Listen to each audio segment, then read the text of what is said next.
Thank you very much for the opportunity to appear before you today. We appreciate it. It's a beautiful sunny day in our wonderful state, in your great city of Eugene. We've appeared with quite a large number of people here, and the reason that we have is we're approaching this project from the standpoint of there's a series of multiple disciplines that are probably necessary to pull this thing off successfully. And I'd like to introduce those people. Starting on my right and your left is Rob Gartner, who is in the hospitality business. Tom Becker, who is in the senior living business. John Olivier, who works for Homer and myself. This is my good partner, Homer Williams, former student at the University of Oregon. Don Hansen, graduate of School of Architecture at the University of Oregon. Don, we're the alumni section. Yeah. Don and Homer and I have worked together on land planning issues and civil engineering and infrastructure issues together. Don works for a company called OTAC, and we've probably had a working relationship at least for 25 years, so we go way back. To Don's left, to your right, is Cynthia Parker. Cynthia is the president of Bridge Housing. Bridge Housing is headquartered in San Francisco and is expanding to Oregon and Washington. And over the life of Bridge Housing, they have developed about 15,000 living units. And I'm a former Oregon native. So Cynthia, next to Cynthia is Nicole Peterson. Nicole was born in, I don't know if you're born here, Nicole, but I know you're raised in Eugene. And Nicole is in charge of Bridge Housing's activities in Oregon, and they've become quite active in Oregon. Oh, yeah, not last but not least. Paul Casey is with a company called the Zellman Company, Southern California. They specialize in retail activities and have been very active in that over the years.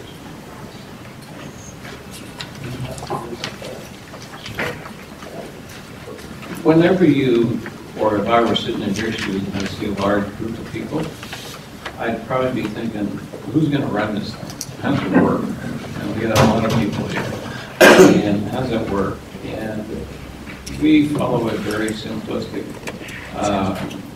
organizational structure, if you will, within our company, Homer and I do. So if you kind of look at, I assume that's what's on the board up there.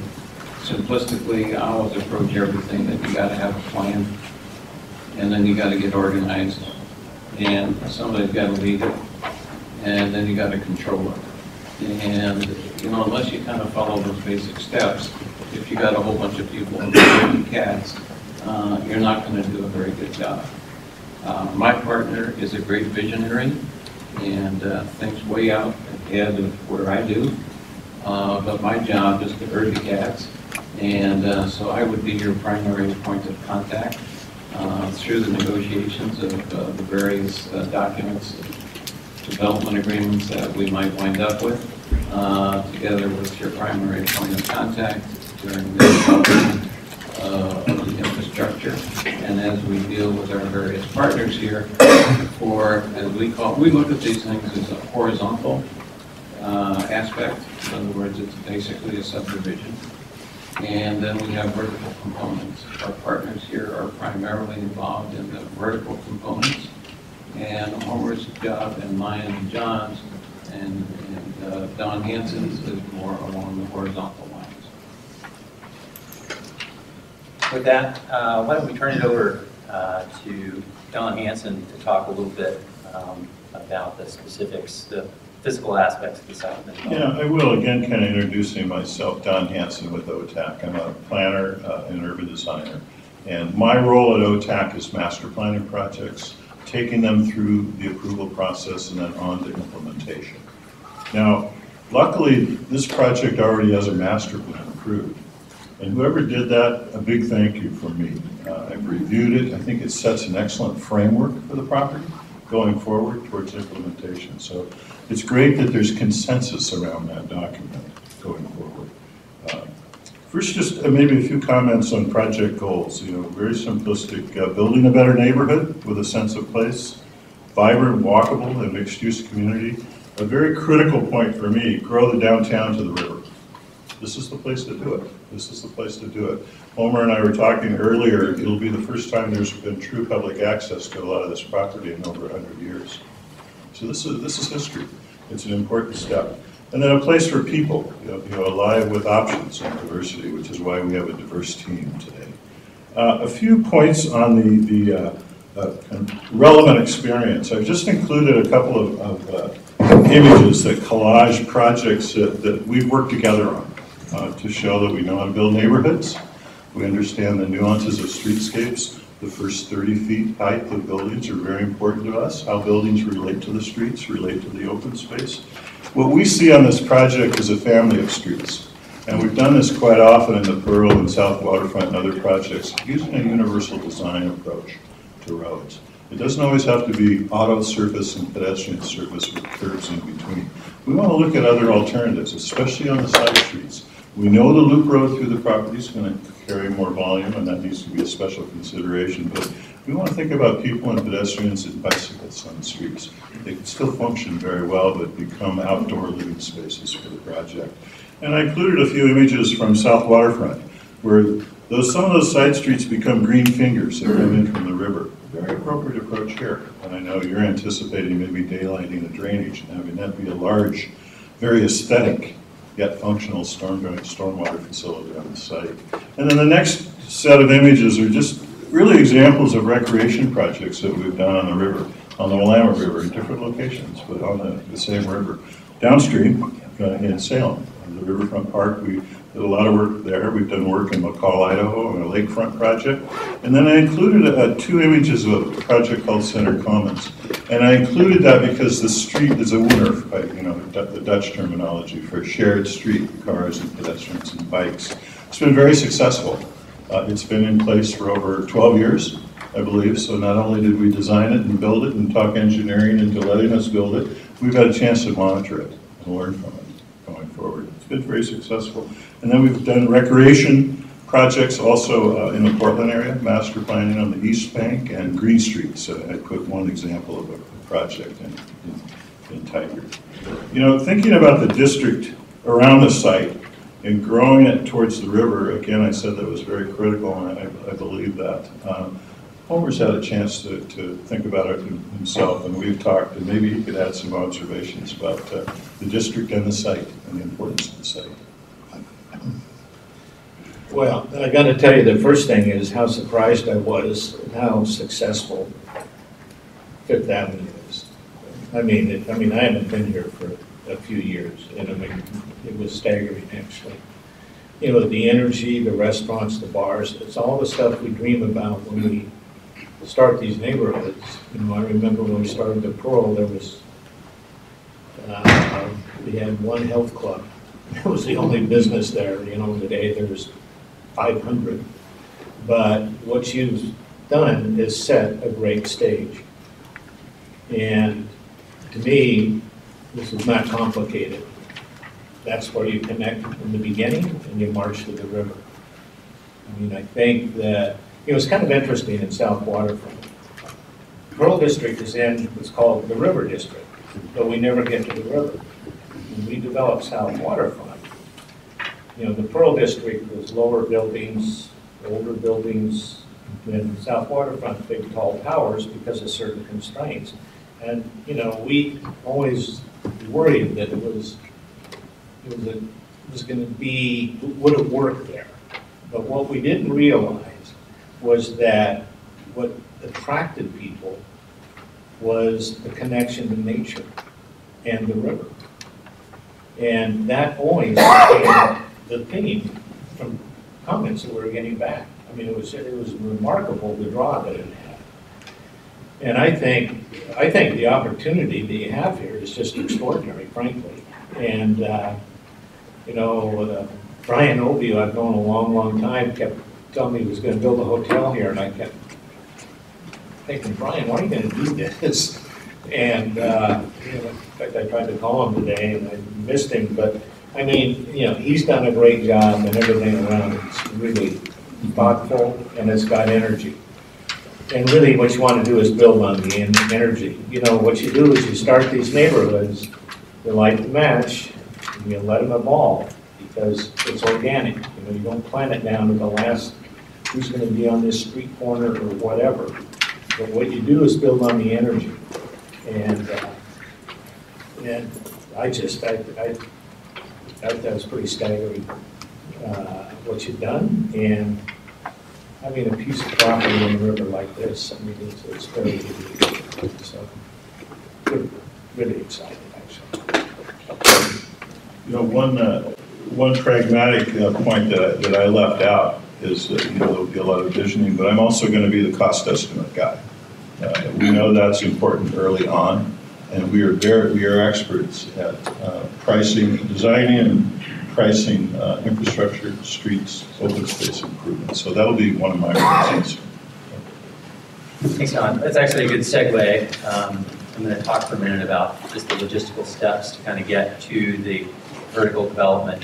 And I have a diagram here that's pretty basic, but I think it outlines in very broad brush strokes the steps that our team would take to get us to the development and beginning the vertical projects along with our vertical partners here at the table. And I think it's important to note that while we've indicated this in kind of a flowchart way, these steps aren't necessarily mutually exclusive. There are going to be iterations of each of these plans that occur throughout the cycle. And as Don suggested, the financing plan, while it's listed there third in order, it is certainly not started third. We will get to the task at hand of estimating costs, particularly infrastructure costs, very early on, and start to develop a financing strategy very early on. Obviously, that strategy will evolve as plans evolve and begin to take shape with more specificity, but it's a dynamic process, and it's one that will be present throughout the pre-development cycle. Similarly, identification of uses that I think Homer will talk with a little bit more, that is also a process that we will undertake early on, and it will evolve as we work through the logistical steps of development. But going back to kind of the basic starting point, the first thing that we would look to do is to really create a block plan for the site. And during this phase, what we would look to do is really lay out and dimension each of the blocks that make up the neighborhood. Our emphasis there is really going to be on streetscape design and the character of the neighborhood and the way that it interacts with both the riverfront and the downtown area. Again, as Don and Homer both suggested, the master plan has provided very strong guidance. What our job is going to be during that phase is to really add some specifics around the good, solid general concepts. And to the extent that there are opportunities to tweak the plan here and there to make it some improvements, we'd like to have those discussions with the city as we move through that process. The second step as the block plan begins to take shape would be to generate our infrastructure plans. And during this phase, we really start to delineate more of the specifics of streets, sidewalks, and also the connections and extensions for the various utilities, stormwater, and wastewater. And those development plans, as they evolve and take shape, will really begin to allow us to solidify our financing plan. We'll be able to test our assumptions under this financing plan. And I think that there's an important point to be made about the financing plan. Our experience in developing neighborhoods like this is that it really takes a collaborative effort between the development team and the city, particularly with regard to the upfront infrastructure costs. We have not done any cost estimating as of yet, but based on our experience, we feel pretty certain that there will be, or that there may be, some significant infrastructure costs here. And we would anticipate having a dialogue with the city towards a public-private partnership approach for financing that infrastructure. We've undertaken those discussions before. We feel like we're pretty creative problem solvers, and if there's a way to do that, we'll figure out a way to do that. And I know Dyke is going to elaborate a little further on our experience with that here in just a bit. And with that, I think I'd like to have Homer talk a little bit about where, once we get through this kind of pre-development phase, where the development would begin and why, and the phasing of the development. Well, again, I get back to, you build from strength. And as I call it, fabulous fit, that's strength. And then you work your way to the river. And I think that we feel strongly that really to be complementary to that, that's our goal. And to maintain that excitement and energy. And you're going to have a variety of projects there. And they're all going to, interact well when we develop the Pearl District. We have significant affordable housing. We have market rate housing. We have apartments. We have condominiums. We have retail. Now there's office down there. And we just finished a hotel. We just opened a hotel there last month, which is doing pretty well. Going to Portland, there's a residence in the Pearl. Just for reference. Call me for a discount. But to watch that organically grow over time is, it's really been exciting. Now, South Waterfront, again, and of course we kind of got caught in 2008, but we always felt this was going to be the future of Portland. And it was a very complicated project. And the Pearl was complicated. We've done the two largest public-private developments in Portland's history. In the Pearl District, it was about parks.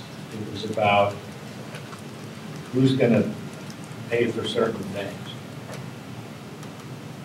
Who is going to agree to certain things. In other words, the city wanted density. And at the same time, that meant we were going to have parks. And at the same time, we're going to have transportation. And as this all evolved, and it took months and months, but we ended up with a wonderful neighborhood, the first streetcar in 50 years in this country. I was the first private signatory. We had parks. We donated some land, we sold some land. The city agreed to take, we had an urban renewal district, and so you had a neighborhood that had these wonderful parks. Transportation, and I'll never forget, I had a call once from a reporter in Oregon, and he said, well, what if you and the city hadn't reached an agreement? Wouldn't the Pearl have developed anyway? And I said, yeah, it certainly would. And you'd have had some walk-ups, you wouldn't have had a park, you wouldn't have had this transportation system, but it would have developed. And so working together, that's where the magic comes. And so we looked at South Waterfront, and originally, when we were asked to look at it, Charlie Hales, actually, when he was commissioner, asked us to look at it. I said, I don't think so, Charlie. And then once we saw what was happening in the Pearl and the beauty of connections and what could happen, so he was gone, but I called Vera, Dyke and I, we talked about it. We just thought, you can make that work there. And so the plans were for basically a Cruise West office park. That's really what would have gotten over there. And yet today, that's the future of Portland. We built almost $1 billion worth of buildings in 4 years. So even though the market turned against us, the city got what it bargained for, taxable real estate. And we got more pride than money, but it's something that Dyke and I are very proud of. And we had the first urban tram in 50 years in this country. So we're capable of thinking outside of the box, I guess, as people like to say. And so how do you do that? Well, the example I'll give at the South Waterfront is we met every Monday. We were going to meet with the city, the Portland Development Commission, with OHSU, different neighborhood groups, the groups, we're gonna meet every Monday until we have a plan that we felt that we could all initial and sign off on. And then we would try to move that plan forward. Now, we knew it would change. We just hoped it wasn't gonna take a left or right turn. And then we moved that plan forward, and it was embraced. It was controversial, the tram, we still got scars on the back, but nobody complains today. It has 10 million riders. So anyway, so at the end of that process, and this man has great patience, and a great ability to work with a group. And we had an agreement that everybody could agree to. And we started that, I think it was in 2001, and in 2003 we had buildings under development, and we had 1,000 people living down there by 2006 or 7. So we know how to do that, and we embrace it. Mike mentioned one part of your question is, how to deliver the best value to EWEB and the community in the shortest time frame possible. And I'll allude to my prior comments. Part of the reason that we have hospitality, senior living, retail, affordable housing people that will work on this project is to do exactly that. And it's not, let's spend a bunch of time planning, let's spend a bunch of time doing infrastructure, and then we'll start wandering around looking for people who are going to put up vertical projects. So we're looking at this from the standpoint of getting the ground running, and that's why these other folks are here. And I think to build on that, in terms of achieving the best value, I think the other point that we wanted to make with regard to value is recognizing the type of value that our team approach can bring to the table. And first and foremost, it's understanding what, in our mind, value really means. And while certainly it means direct economic value, we think there's also value in indirect economic value. There's also value in indirect public benefit through the development. And what we would expect is to bring the best value to the various stakeholders here, and that includes EWEB, that includes the city, and that also includes the community in general. To the city, that will be in the form, to EWEB, will be in the form of a fair value for the property. It will also be in the form of increased revenue for providing utilities to a vibrant, dynamic waterfront, both residents and businesses alike. To the city, it would be in the form of increased real estate tax base here at the Riverfront, as well as an increase we would anticipate in real estate taxes around the Riverfront.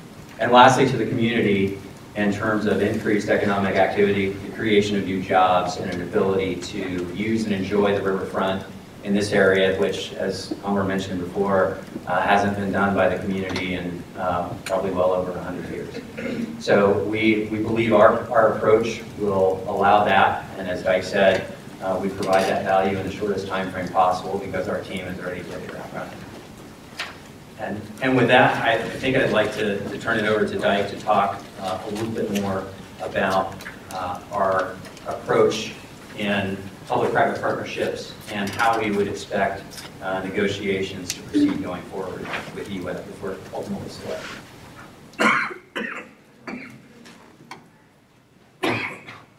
Who's ever doing it on your side, get ready to eat a lot of pizza. Stay up late tonight, because these things take a lot of time. And they're complicated. And it's important to develop a level of communication on a very constant and consistent basis.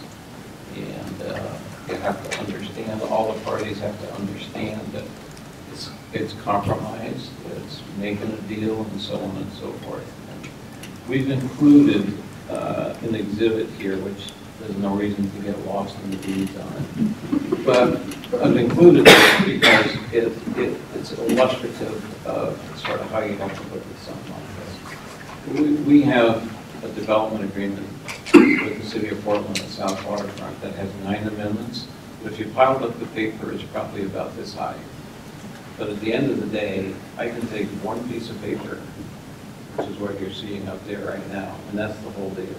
Because it says, here's the players, here's where we think the money's coming from, here's where it's going to get spent, and so on and so forth. And following that pattern and making sure that we got all the bases covered and everybody understands what their job is and what they're going to do was absolutely critical. There were times in putting this together that the city's chief financial officer and I spent hours and hours and hours in his office trying to figure this out. How are we going to do this? Who do we need to go talk to put this together and make the compromise? So the point is, we do understand how to do it. It is a huge commitment of time. It's a commitment of time we're prepared to deal with, and we know we can get there. We've done it before. Thanks, Mike. With that, unless anyone else has anything to add, I think we're prepared to. Okay. We made some brief introductions earlier, so we might take a minute here before we turn it over to Q&A and let each of the development team members up here talk a little bit about themselves and their business. And why don't we start, just to make it easy, why don't we start down there with you, Paul? My name is Paul Casey, and I'm co-president of the Design Development Company, headquartered in Los Angeles, California. The company's been in business for about 50 years. I've been with the company for 25 years. We specialize in retail, entertainment, industrial, real estate development, and we're excited to be here. This is a unique opportunity, and we're looking forward to working with Williams and Dane and their leadership in the, as they indicated, the horizontal development of this site. And to the extent that there's retail, entertainment type development site, we're excited about participating in that opportunity. And I'm Cynthia Parker, and I'm the president and CEO of Bridge Housing. And Bridge is a 30-year-old nonprofit corporation that has developed, as said, about 15,000 units over our history up and down the West Coast.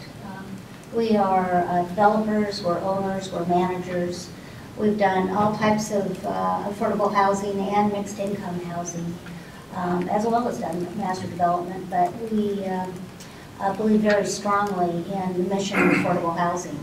So depending on the need, if there's some thoughts around home ownership, we've done that. We've also done multifamily housing, which we operate and manage. I'm Tom Becker, President of North American Senior Living, and I've been, since a graduate of University of Oregon, been continuously in the healthcare industry and developed approximately 4,000 units of senior housing units. And I've worked actually in the South Waterfront too, with a very nice high-rise retirement community we developed there as part of the South Waterfront program. And with senior housing, it's a very important component in any neighborhood because it's nice when seniors retire, they can continue to stay in their neighborhood even if they need services, and they can be close to their family. And I think that's one of the things that we've seen. It's been a nice component of how families have been able to come together. You have families living in maybe condos or apartments, and then you have other seniors being able to live in a retirement community. And it's nice to have those continuums of care where you have independent living, assisted living, memory care, and potentially skilled care also, because as people age, couples age differently, and individuals have different, in a couple, individuals have different needs at different times. So we try to create an environment where spouses and couples can stay together, maybe not in the same accommodations necessarily, but in the same community. So it just works really nice having retirement community component with a project like this, because it helps build on the strong family values that you want in a community. Hi, I'm Rob Gertner with Vesta Hospitality. We're based in the Portland, Vancouver area. We've been in business for 18 years. We have about a dozen hotels right now throughout the United States. We're very excited about being part of this project. It's a fabulous location and the great access to amenities. And we think it will be a very successful project, whoever you select. So we'd like to be part of that team. Great. Don, I apologize. Oh, Don Hanson with OTAC, you've already heard from me. Our company's been around since 1981. We're primarily a Northwest firm, design firm, civil engineers, surveyors, architecture, landscape architecture, planning. We've always been a multidisciplinary firm from the beginning. We began primarily in the Northwest. We're also in Phoenix and Denver, and we have an operation in the United Arab Emirates where we do quite a bit of work also. So. And with that, I think we turn it back over to the board and open it up for questions. Thank you very much. As you can see, we have about a little over 44 minutes.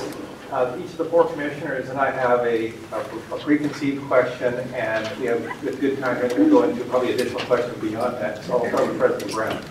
So, thank you for that presentation.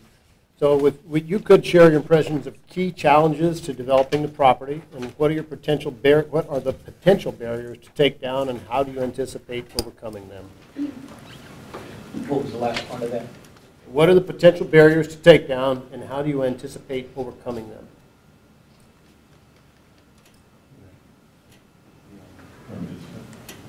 I'll start. I don't see any significant barriers. Some people are concerned about railroad lines, railroad crossings. We like those. We build next to them all the time. The key is to not try and screen those things off, but just embrace them and have them be part of the project. We've all had experience building successful housing projects next to active rail corridors, not a barrier. Permit processes along the Willamette River, always complicated, always complex, but worth it every day. Because having the project on the river, next to the river, is a key. So I don't see that as a barrier either. The site's assets are tremendous.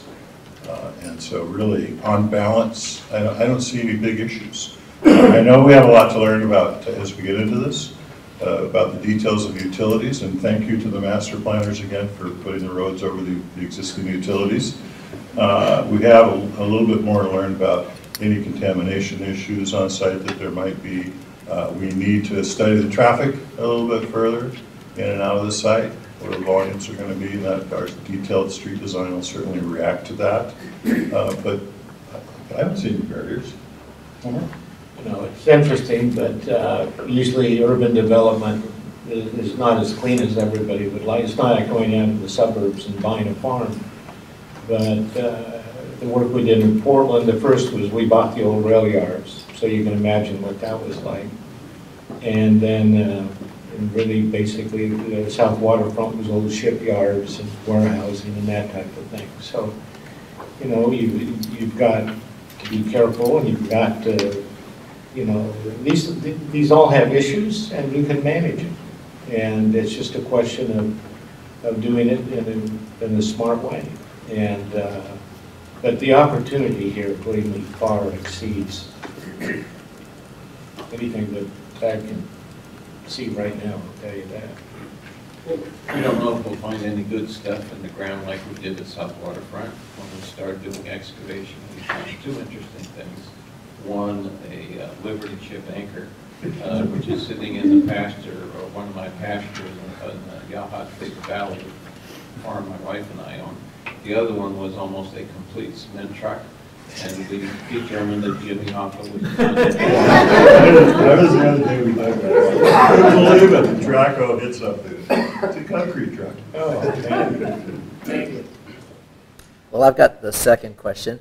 Could you say a little bit more about creating the overall development concept? You talked a little bit about 5th Street as a starting point, but how specifically will your development concept invite the public to engage the unique and nearby features, and including the river, downtown, and the University of Oregon? You know, if there's anything that we like, and I think what we used to, you know, told people, it was 4 corners when we had started a neighborhood. You know, at the same time we're doing South Waterfront, we went down to Los Angeles. We built the first new buildings, condominiums for sale in downtown Los Angeles in 25 years. And we were scared to death to go. A lot of smart people down there. We couldn't figure out when nobody was doing anything. And fortunately, anyway, it really took off. And downtown Los Angeles has been just on a tear. But You know, it's interesting, but when you're developing neighborhoods, you know, people get excited about buildings and architects do, and guys like us. And actually, it's about everything but the building. It's what happens at 30 feet below. If you make that work, if people want to be there, you're going to be successful. And how do you do that? You do just what you guys are doing on Fifth Avenue, and you bring it, you keep marching it right down to the river. Because what you've got is activated spaces, people eating outdoors, people shopping, walking in great locations, and the buildings are, you know, charming. And so, you know, you want, and when I say the buildings don't count, that's streetscape. 30 feet below, you want to just not be there. And I think that any great neighborhood has that. And I think that if you go look at the Pearl and, you know, some of these other neighborhoods, I mean, it's what, and I mean, you guys are doing it already. That's the amazing thing. I mean, we're used to have to going in and starting from scratch, and that's scary. This is much less scary, believe me. I think your question also talked a little bit about community involvement, if I picked up on that. Is that correct? Yeah. And that's something that we enjoy doing because we get good ideas. Recently, I gave a talk at the grand opening of the 223-room Residence Inn we opened in the Pearl District. The two examples that I used were the neighborhood meetings we had. They said, you don't have a big enough bar in this thing. So we listened. We built a bigger bar. Guess what? We're doing a fantastic business. So I complimented the neighbors at the meeting. The other thing is that we wanted a motor court, a drive-in, and the neighborhood did not want that. The Design Review Commission did not want that. So we figured out how to valet cars off the street. And we developed in this U-shaped hotel structure, a courtyard. We were wrong on both cases in the beginning. The neighbors were right in both cases. The Design Review Commission was right in both cases. The more we thought about it, we thought, you know, they're probably right. We have, if you ever get to the Pearl District and look at that place, we have a courtyard at that hotel that will knock your socks off. It's beautiful. And it was, yeah, we designed it, but we got pushed into doing it, and that was the right thing to do. So we know how to listen, I guess that's my point. I mean, everybody tells us how smart we are. Yeah. we never confuse luck and brains. Did that answer your question, Steve? Well, I was hoping you talk a little bit more about engaging, you know, what's beyond Fifth Street, but I mentioned downtown and, you know, a huge concentration of activity and energy at the university as well. Well, I think that what you have, that energy, you want to continue that energy. And when I say neighborhoods kind of evolve, they're organic, they will. And we'll end up doing some things that we won't even, none of us are thinking about right now. But it starts with the energy. And so I think that the university, obviously you've got a tremendous market with the university, with students, people that work there. But you also have a tremendous market of people who live here that don't work at the university, work in doing other things. And I think that having the ability to finally have downtown connect with the river, that's going to benefit anybody living here. And I think it will make it more exciting downtown and will attract more business because of those connections from the university and other places that might not normally be thinking about coming downtown. So, you know, I'd never underestimate the pull of the river and its ability to bring everybody together in this community. Yeah, I think that's one of the key points, Homer. You know, and really on our diagram, we always showed that street first, coming right to the river. Thinking that's the first most important step we take out there. It relates to people using the river. It relates to people from Fifth. It also relates to the government center. We're very close to the civic center. We're the city, the county, our office. We have the courthouse. There's a large workday population around this site that we'll be aware of as we choose our uses. Commissioner Manning. Considering cultural diversity participation, how would you engage local communities to maintain support for your development plan and manage public expectations? And can you cite, you were cited one, but here it is again. I could add a few comments on this. You know, as if and when we get into this, we would want to set up an outreach strategy where we inform the community. We seek input. I think it's great that the community attends a session like this even. You know, they get a snapshot of what might happen. We're really used to operating in that kind of fishbowl. And as Dyke mentioned, we get a lot of good ideas from it too. So we would use that kind of process moving forward. We'd have milestone kind of meetings at intervals so the public could see what we're doing, what we're thinking of doing with the U.S. property going ahead. So, and I think that earlier you already answered, you dived off into that answer for me previously, but since I do have it on the agenda, then I had to roll it back at you one more time. Yeah, one other piece to that is I serve on the Portland Planning Commission. You've been on a planning commission. We all understand the other side, and we know how to listen to a lot of voices, you know, on projects and understand the importance of that. In Portland right now, we're updating our comprehensive plan, which is a monumental effort with a series of public outreach meetings to gather people's input on the plan. So we get it. We get that part of it, and we think it's an opportunity. We look at it that way, and we embrace it. You know, when we met with Portland and the Pearl District initially, you know, the single biggest thing that they wanted a neighborhood that would reflect the economic makeup of the city. And so that meant that we would have in excess of 30% of the housing would be affordable. And, you know, believe me, a lot of people in the development community told us we were nuts, but we've exceeded that in the district. And the nice thing about it is that it really is a spectrum. And, you know, he talks about the seniors. They love to watch the construction. Like that. You know, they're the ones that volunteer for things in the neighborhood. The affordable housing, I mean, basically we're talking about housing for the working poor. And you know, they're all part of a vibrant neighborhood. And I think we've done a good job, and I think that it's reflected in the numbers. I might make a little comment on that, which I always find this interesting. My wife and I lived in the Pearl District in a condo for a while. And in the beginning, like 1997, 98, so on, you couldn't see a child within a mile.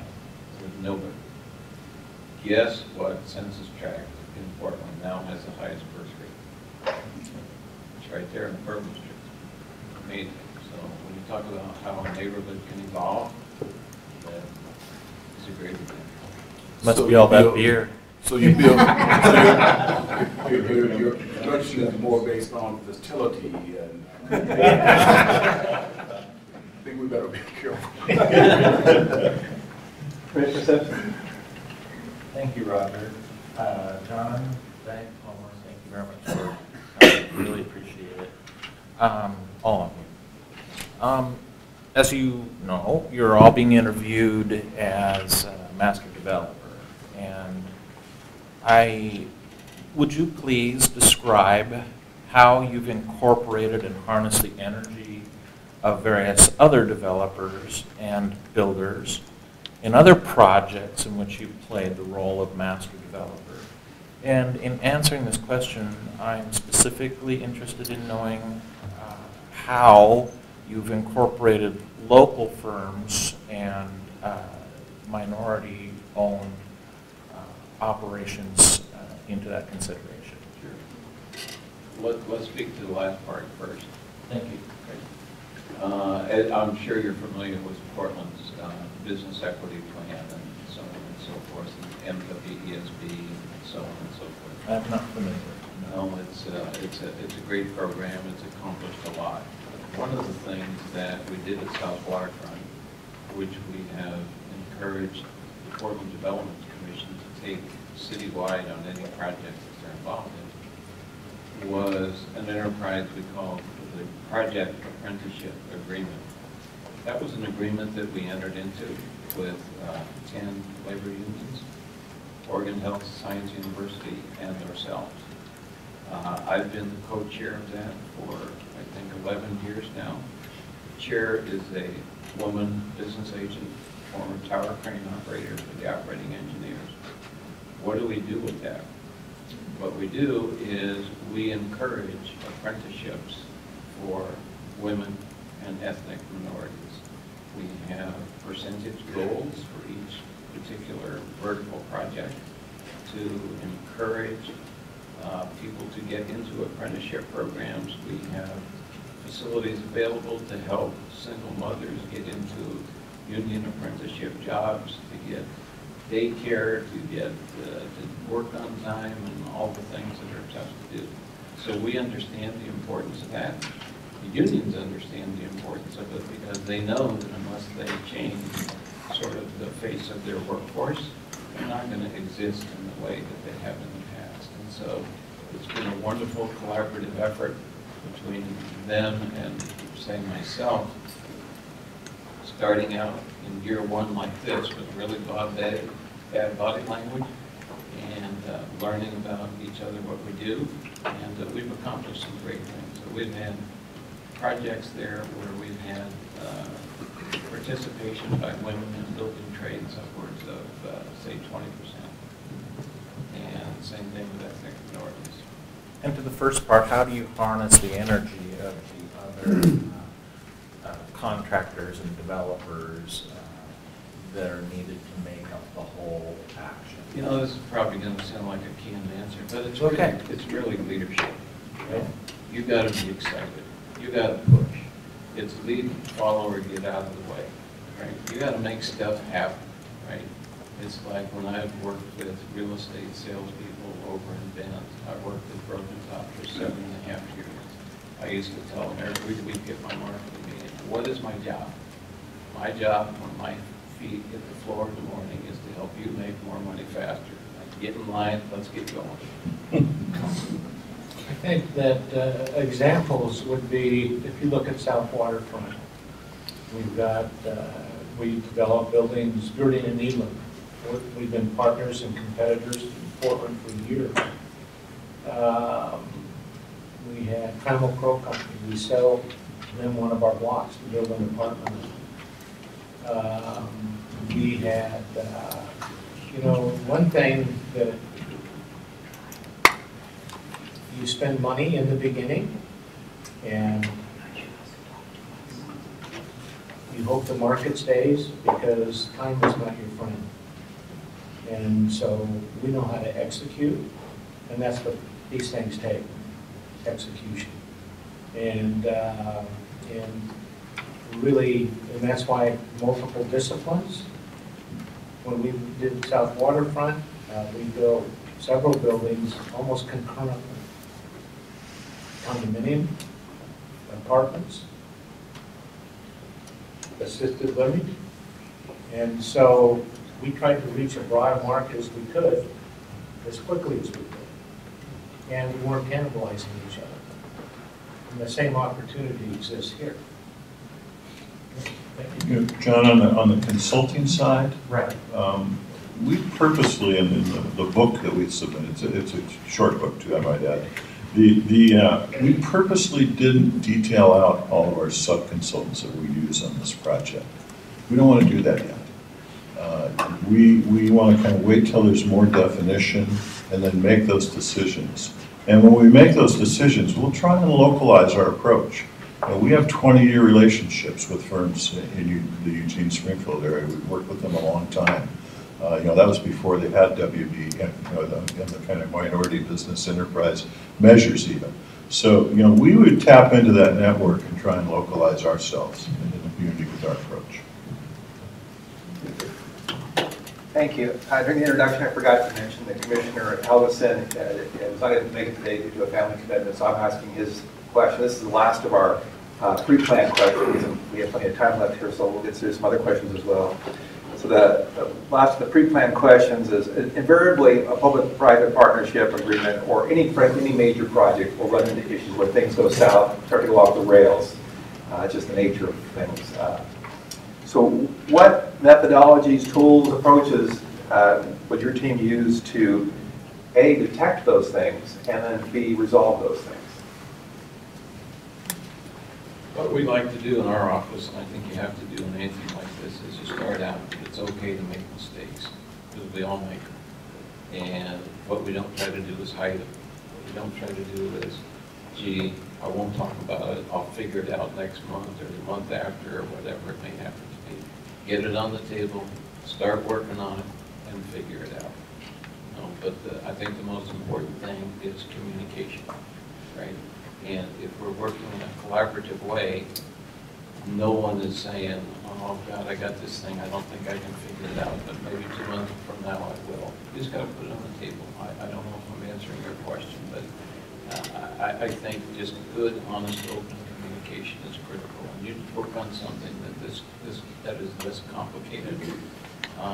You've got to be meeting on a regular, consistent basis, constantly, every week, twice a week, whatever it takes. You do whatever you need to do to keep it moving. Thank you. We have 23 minutes left, and now we're going to open it up to both our advisors, our evaluators, as well as board, second round of the questions. And we'll start looking at Q. I'm going to, in respecting our critical partner here, the City of Eugene, I'm going to ask the city manager if he would like to take the first in the queue. At Commissioner Manning's suggestion, I You're endorsed. Yeah, I actually have a couple of questions. One is on timeline. What's your timeline? You occasionally show and then flash off a timeline slide. I'm just curious if that's actually a slide you want to show. Maybe it's right before this one. We were ditching it. The timeline is actually the same timeline that is in our RFQ response. The reason we skipped over it today is we were just trying to cover new territory as shortly as we could. But this basically just walks through, early on it's always tough to estimate exactly what the timeline is going to be because I think as Roger pointed out in his question, sometimes things are going to change and things are going to evolve, and that obviously affects the timeline. So, this lays out just kind of the general timeline, taking us from basically August through the horizontal development of the site, at least the initial stages of the horizontal development. And we think it's a reasonably achievable timeline. It lays out, the steps that we take to get through a memorandum of understanding, which would serve as the basis for our disposition and development agreement with UWEB. From there, we'd spend probably about a year working collaboratively with the city and undertaking the necessary community outreach to get all of our development planning done and then start horizontal infrastructure after that. As Dyke and other members of our team pointed out, time is not our friend, and we're ready to hit the ground running. So we'd obviously look to compress these timelines as best we can, wherever we can, and certainly we'd look to start vertical projects simultaneously with the horizontal infrastructure. But one thing we think is important is to be realistic and to be candid, and we think these are reasonably achievable as they are. And then can I ask another question? When you talk about public infrastructure and public participation, and what does that actually mean? Public dollars. Well, we know that you have an urban renewal district, and we've been told that it has some money, and some of that money may be available for this project. Now it's a matter of sitting down and figuring out how it can be used, if it can be used, so on and so forth. And do you see that the type of project that you would complete, how much or what is, how much does that continue to fund the amount of public dollars? You know, that, I wish I could answer your question today, but I don't, because we got to have our friend Don here spend a bunch of time and a bunch of money figuring out what this takes, and a bunch of pencil work by everybody that's going to do these vertical projects to see what the total ask would be and what the need is, and whether that makes sense for you. John, I think that the cost estimate, I think I could do a pretty good cost estimate from the framework plan, making some assumptions on roads and utilities. I don't think it would be a huge effort for me to get to fairly accurate cost estimates for all sides. Then we could begin thinking about next stages. Disadvantage of showing different slides in your example, I know it's purely an example, but if you look at the public and private participation, which I read on that initial slide, the public was more than the private investment. So I was just a little bit, I think, at least to raise the red flag for me, if the anticipation is that the public participation will actually be more than the private. And I get that's just an example. But that was just yeah, it was an extraordinary example with a lot of different improvement requirements. No, I get that. So you know, just raised the John, no, I acknowledge, and that's why the cost estimate early on is necessary. I don't want to go too far down the design road on everything before we all have that in front of us. And then is the anticipation that is part of the agreement that you would sign with UWeb is that we would know that at that point, and so the city has signed on to that agreement, or is that a post negotiated agreement with UWeb, and then you're hoping that we'll figure that piece out? I don't see it working that way. Everybody has to understand and be comfortable with whatever it is they're going to do. And it has to be done all at the same time and not in stages. So if that little chart overwhelms you on the public side, I didn't make the line item, the city did. I've got President Brad McHugh next, and anybody else at this point? So this community has placed a pretty high value on both the steam plant and a couple of the other buildings. I didn't hear you talk about those. So if it's proven to be not financially feasible to renovate them and retrofit them, what do you envision for those? I mean, if it's going to cost more to renovate than you can rent it for, just a certain debt on the renovation. How do you envision, especially the steam plant, what do you see as the future of that building? I would think that thing's great. So I'll let John and Don extol about it in a moment, but we think it's an unbelievable opportunity. You know, well, it's kind of interesting. I was up there today, and I think, you know, it all starts with great spaces, and you know, there's a lot of people out there a lot smarter than us who would like to get engaged to come and look at that and work with us on it. But I think it's a real opportunity, and I think that you know, I was pretty surprised when I went in there, I've got to tell you. But anyway, you know, I mean, it's all of these things take a lot of effort, take a lot of work. You know, John was talking to the Historical Society. They'd love to. It's a big building. There's a lot of space. There's a lot of opportunity there, and I mean, it's just sitting right there in the bend of the river. I mean, you're never going to get closer.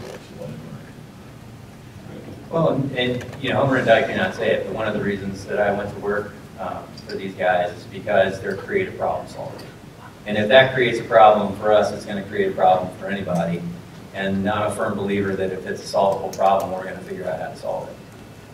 We've already undertaken some community outreach here. As Homer mentioned, I met with the Lane County Historical Society. And again, walking the site today, thanks to Kevin giving us a little bit extra time. There is so much history on that site. and figuring out a way to draw upon the cultural significance of that site, and in particular the steam plant, is something that we think would be a really unique opportunity. And so that's certainly one thing that we're looking at.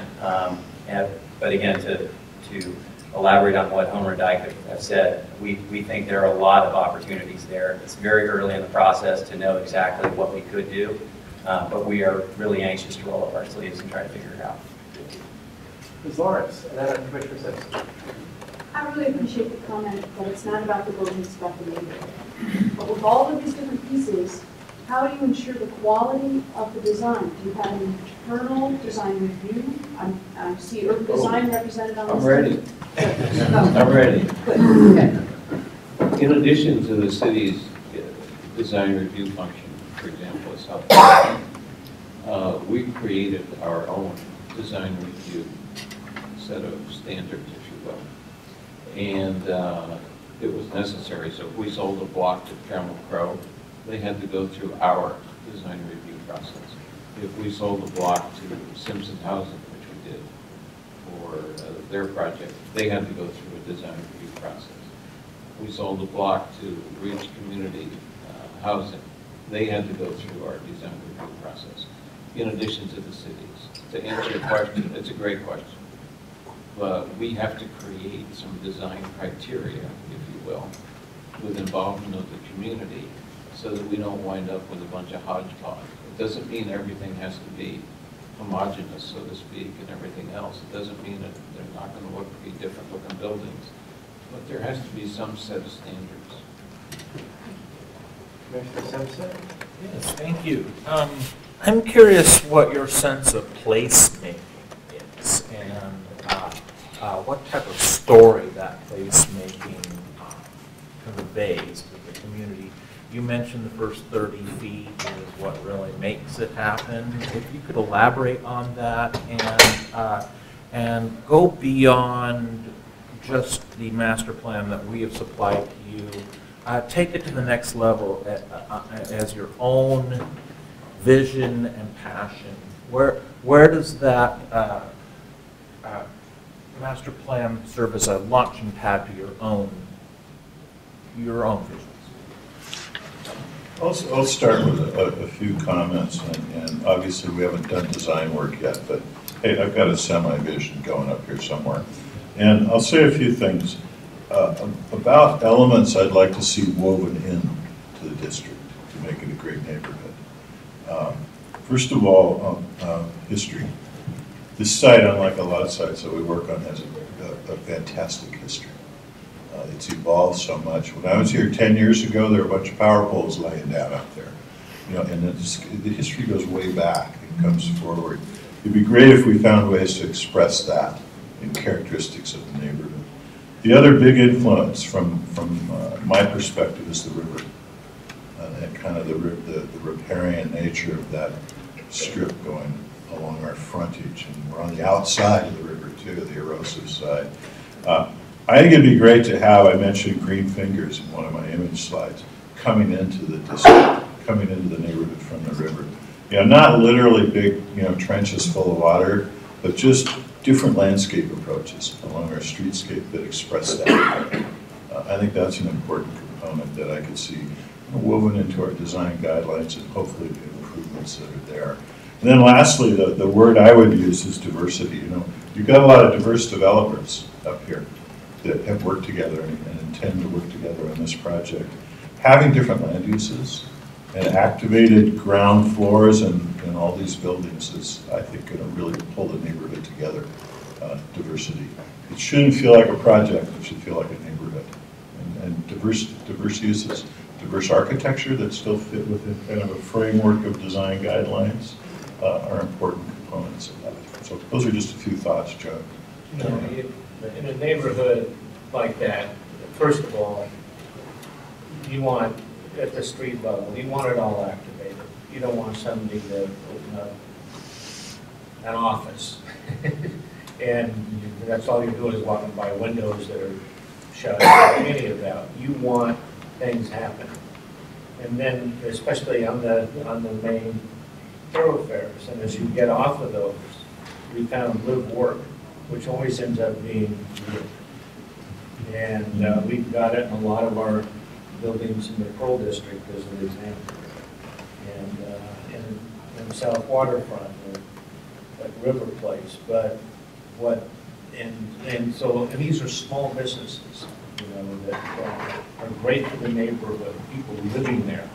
So you've got things for the city, but you also need things for the people living there. You very well are going to want a small parks, you know, maybe a couple of them that are not necessarily for everybody in the city, but people in the neighborhood can kind of almost call their own. Other people will find it and discover it, and that's fine. But it's not like the river, it will be a draw. So not only are you building something that's great for the city, but you're also going to have a neighborhood that you want people to take ownership of and feel it's their neighborhood also. And so, and that's why when we get to talking about costs or what the city might, we need to sit down. We need, you know, we need to say, okay, what does the city need? You know, other than the fact we're going to, you know, all build a road to the river. What does the city need? What's important to you? And you want affordable housing. What's the toolbox like? What, you know, what do you have? What can we do? And, you know, I mean, these are the kind of engaged conversations that need to take place over a long period of time, and they're really productive, and they're fun. And, you know, and eventually, you know, we've got all of these kind of contingent relationships, and finally it's, well, if you do this, then we'll do this. Great, all right. Now, if I do this, will you do that? Yeah, okay. You know, you build this. An organic synergy. Yes, yes, yes. Right, thank you. Thank you. Ms. Parisi has the next question, and Commissioner McKell. When we worked on the master plan with the community, there was a lot of excitement about the concept of Restaurant Row. But we've also learned in our discussions with development teams that certain kinds of river-oriented development are hard to pull off. Sometimes restaurant and retail don't do that well. I understand even in South Waterfront, there are some starts and stops with that. Have you thought about the Restaurant Row concept very much for this property and how to make that work? Because there is such a kind of investment in that public space facing the river, enjoying the river, but it needs to actually be viable and work. You know, it's interesting. If you look down at River Place, and it's had mixed success.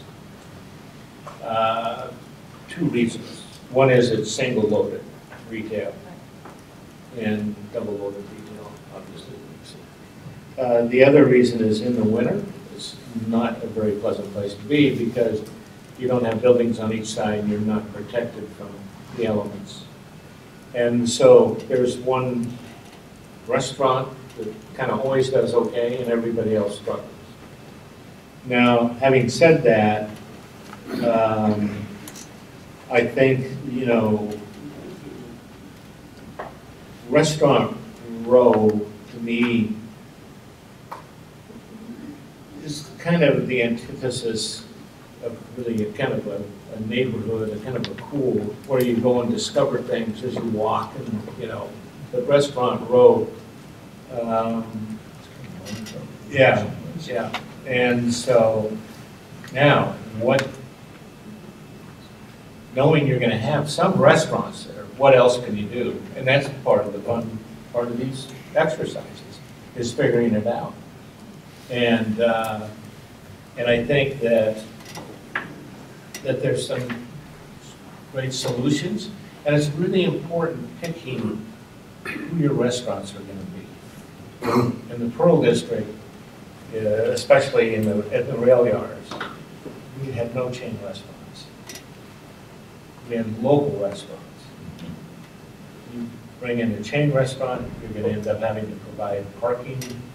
You know, we never provided parking for any restaurant before. How do people get there? Bicycle, walk. They find the parking place somewhere. You know, they make it work.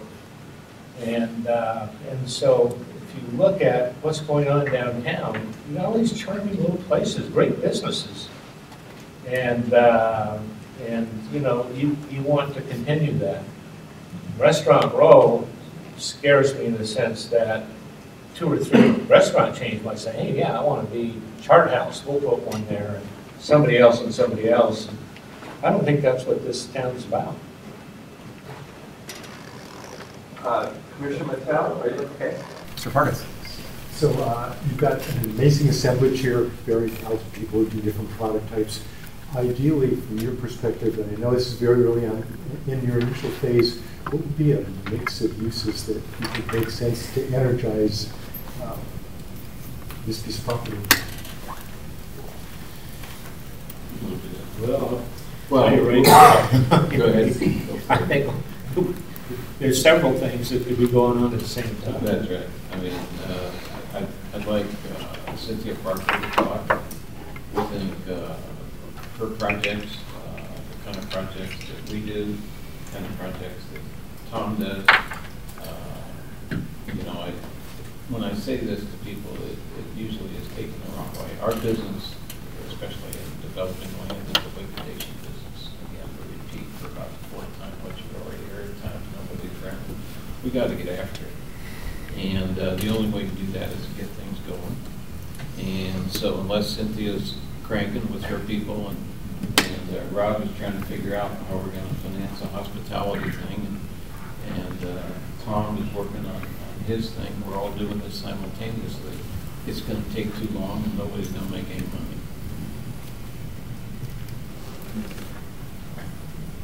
So if you want me to add, just from an affordable housing standpoint, we believe very strongly that affordable housing isn't just a monochromatic type of activity. It really has to engage and be involved in a mix of uses. This is an infill site. It's very, there's some jobs opportunities potentially with the steam plant and whatever its ultimate use becomes. There's, you know, a big need for affordable housing in the city of Eugene. I've read your consolidated plan. I can see that.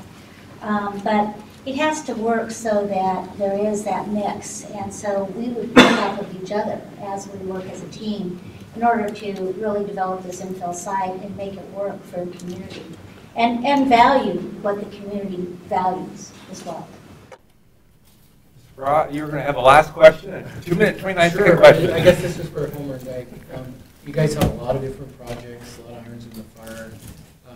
Kind of curious where this project would stack up and other things that you may be working on. And then more importantly, as principals, how involved do you envision yourself being on a day-to-day basis in this project? Homer does a fair amount of work in LA. If we do this, I'm going to do a fair amount of work in the future. So we would be actively involved. We're not hands-off owners of the company. Homer and I are very much hands-on people. I have to be involved in things. I'm a pretty good manager, but I also have to be intimately involved in things. So if you pick us, you probably get tired of looking at me. I think in light of the time, I would like to thank the Williams and Damon Associates team, but there's a little bit of time left, so Mr. Damon, I will end where I started and turn it over to you if you have any closing remarks. I'll leave those to Homer.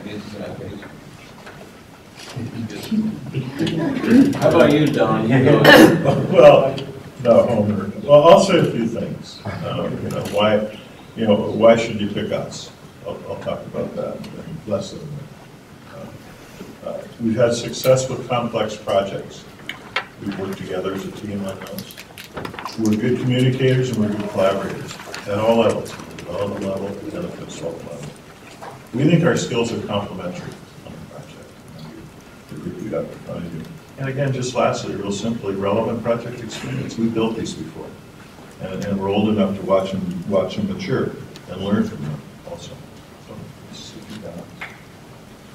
I just want to say thanks for having us, and we'll be waiting with bated breath. So, my last comment, Homer used the word respect, which people in my age group it's very important how we grew up and so on and so forth. But the other thing that's key to us and our company, and we try to emphasize in our relationships outside of the company, and that's being fair. Deals don't work unless they're fair for everybody. And that's an important criteria. Everybody's got to get something. Everybody's got to win. It's got to be fair. Otherwise, you don't get to the end and you don't find out everything happens. So it's got to be fair. Thank you all for your presentation. Before I ask President Brett to take a recess, I just want to remind members of the public that there are forms that you can fill out if you would like to provide us feedback. There's a box there. Also on our website, there is more information about each of the presenters. This is the second of third, and we welcome public feedback as well. President Brown, in light of the fact that we've completed this, I recommend that they call recess until our third presentation, which is scheduled for 6:30. We're going to adjourn the meeting until 6:30.